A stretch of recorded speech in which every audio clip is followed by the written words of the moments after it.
full responsibility. Ito. Yes, Maganda and to what eh. about yung bunga ng polisiya na libo-libong namatay? Kasi The road to hell is paved with good intentions. This is Pinoy Extreme, and ngayon pag-uusapan natin yung bunga ng polisiya ni Duterte sa drug or war on drugs. This is Pinoy Extreme.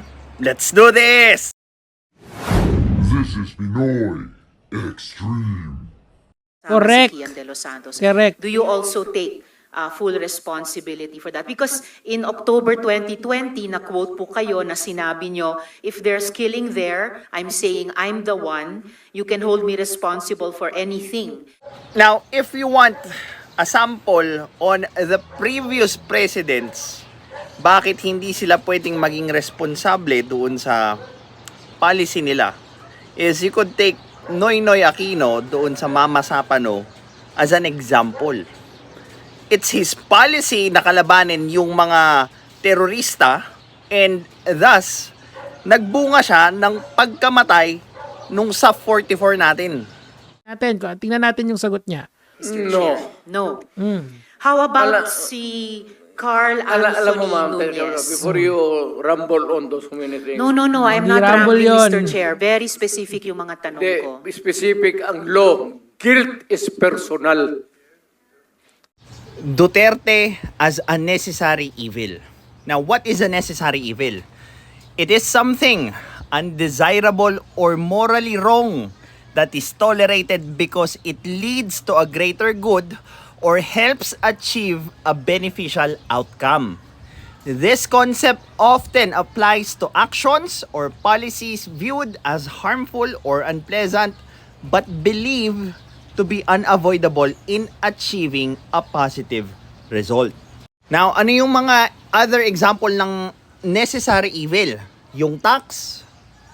A lot of people find it evil, pero kasama kasi yun sa society natin dahil fina-fund nun yung mga basic services na binibigay ng gobyerno natin tulad ng healthcare, education, infrastructure, and kung ano-ano pa. Mahirap yung path na tinake ni Duterte when it comes to leadership because he became the necessary evil para simulan yung paglilinis ng Pilipinas. Although sadly, hindi nga siya sustainable, pero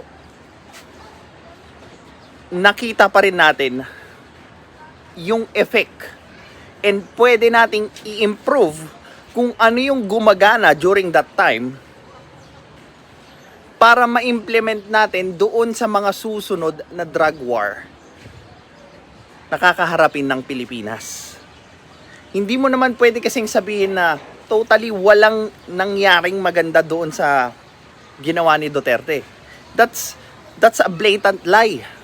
Meron magandang epekto yun. Although, okay, hindi lahat naaapektuhan nung maganda because again, magkakaibang perspective, scenario, at pangyayari yung nangyari doon sa kabuuan ng drug war. Hindi lang siya all about doon sa mga EJK. Meron din na ordinaryong tao na gumanda, nakapaglakad ng madaling araw, 'di ba? Nawala yung mga magugulo doon sa lugar nila.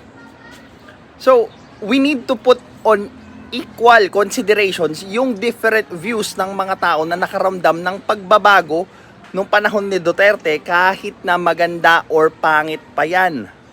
O, kita mo yung ginawa niya. Bakit alam mo, Duterte is not a slouch pagdating sa batas. Being a former prosecutor and a lawyer himself, he knows na pag inamin niya yon, he will be implicated dun sa mga EJK. Sharp man, kahit ganyan na yung edad. Alam mo ako, I am a staunch critic of Duterte, pero I admire the sharpness dito. Pag inamin niya kasi yan, cavalcade yan of lahat ng EJK isisisi sa kanya. So yan lang yung tinatanggihan niya. Na-corner siya dito ni Ma'am Risa. Now, Hindi mo siya pwedeng ipitin doon katulad ng hindi natin pwedeng ipitin si Noynoy Aquino doon sa nangyari sa Mama Sapano. Prosecution or the ICC should come in here and try to connect the dots.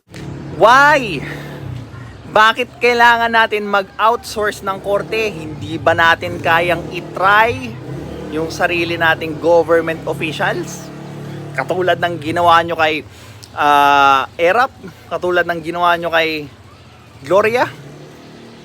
Bakit kailangan nyo ng ICC? Dahil hindi kayo masaya doon sa desisyon ng korte natin? Dahil pabor yung desisyon ng korte natin kay Duterte? Is that it?